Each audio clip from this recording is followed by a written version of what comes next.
আর্থিকভাবে বিপর্যস্ত ৫ ব্যাংককে অকার্যকর ঘোষণা করে ভেঙে দেওয়া হয়েছে পরিচালনা পর্ষদ। সংবাদ সম্মেলনে governor doctor Ahsan H Mansur জানিয়েছেন, গেজেট প্রকাশ করে এসব ব্যাংকে শিগগিরই প্রশাসক নিয়োগ করা হবে। ব্যাংকগুলোয় ২ লাখ টাকার আমানতকারীরা চলতি মাসের শেষে টাকা তুলতে পারবেন বলেও জানান তিনি। গভর্নর আরও জানান, এই ৫ ব্যাংককে একীভূত করে গঠন করা হবে সরকারি ব্যাংক। ইমদাদুল্লাহ বাবুর রিপোর্ট। অবশেষে অকার্যকর প্রতিষ্ঠান ঘোষণা করে আর্থিকভাবে বিপর্যস্ত ৫ ব্যাংকের পরিচালনা পর্ষদ ভেঙে দিল বাংলাদেশ ব্যাংক। বুধবার ফার্স্ট সিকিউরিটি ইসলামী ব্যাংক, গ্লোবাল ইসলামী bank PLC, union bank, Exim bank এবং সোশ্যাল ইসলামী ব্যাংক কর্তৃপক্ষকে চিঠি পাঠিয়ে এই সিদ্ধান্তের কথা জানিয়েছে কেন্দ্রীয় ব্যাংক। বাংলাদেশ ব্যাংক ভবনে সংবাদ সম্মেলনে গভর্নর আহসান এইচ মনসুর জানিয়েছেন, বৃহস্পতিবার থেকে এসব ব্যাংক পরিচালিত হবে প্রশাসক দিয়ে। অব্যাহত থাকবে ব্যাংকের কার্যক্রম, লোকবলও ছাঁটাই করা হবে না।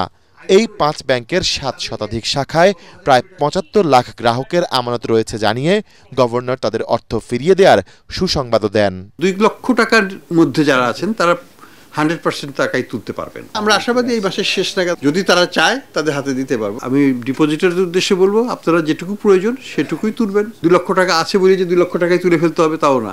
সব মশার বিরুদ্ধে সুরক্ষা দিতে এলো বসুন্ধরা এক্সট্রিম অ্যারোসল, মশার বিরুদ্ধে এক্সট্রিম সুরক্ষা। তবে দুঃসংবাদ দেন ব্যাংকের শেয়ার হোল্ডারদের। শেয়ার হোল্ডার ইজ এ ওনার, তাই না? যত ছোট একটা ভগ্নাংশই হোক না কেন, অ্যাজ এ ওনার তার অ্যাসেটের ভ্যালুটা কতখানি, ভ্যালুটা যদি ৩৫০ টাকা নেগেটিভ হয় বা ৪২০ টাকা নেগেটিভ হয়, তাহলে আমরা কিভাবে তাকে ১ টাকাও দিতে পারবো। তিনি আরও জানান, ব্যাংকগুলো ৩৫,০০০ কোটি টাকার মূলধন নিয়ে আগামীতে সম্মিলিত ইসলামী ব্যাংক হিসেবে একীভূত হবে।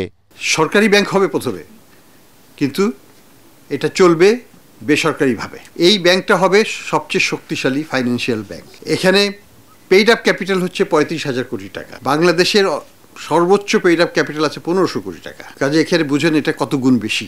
প্রত্যেক ডিপোজিটরকেই মার্কেট বেসড ইন্টারেস্ট রেট দেব ডে 1 থেকে, যেদিন থেকে একীভূত হবে। এটা সরকারি ব্যাংক, কাজে কারোর কোনো ভয়ের কিছু নাই।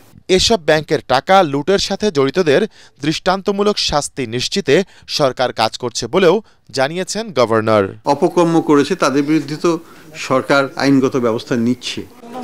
ইমদাদুল্লাহ বাবু, ATN বাংলা, ঢাকা।